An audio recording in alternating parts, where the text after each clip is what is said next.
معاناة كبيرة بخروج كوندي وبخروج إلى حارس المرمى ياسين بونو، مرشح 1-على-1. يوسف ما زال يحتفظ بكرته، كرة إلى خارج الملعب، بونو في نص الملعب، ثم بعد ذلك كرة ترسل طويلة خلف رافا مير المهاجم أمام، لكن بعد ذلك سهلة. شوف كارفالياو اللي بدأ العرض خلف المدافع، نقطة قوة، كرة خطيرة داخل المنطقة، تسديدة. الترتيب في هذا الموسم جانب القادس يقول لا شيء، عرضية بالراس، عرضية ومتافرس مرة أخرى بسبب سوء النتائج. كوسا أكونيا هنا محاولة كرة عرضية إلى الأمام لكنها سهلة باتجاه يحاول يتوغل لارسن، حاطها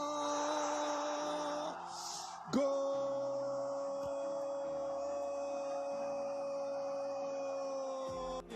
نيمانيا في نص الملعب، نيمانيا يعني مش ناقصة يا نيمانيا، حتى أنت يعني زاوية. ياسين بونو، كرة الآن تلعب عرضية، باغت فيها ياسين بونو، يحاول لارسن ولكن بونو ياسين ولا ميلا، وكرة عرضية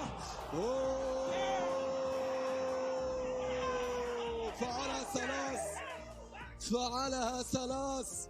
اشبيليا يعدل النادي 191 هدف، ثم ياتي فترة التوقف. هنا محاولة لكن ياسين بونو إلى بونو، استمر، ممتازة ذكية رائعة.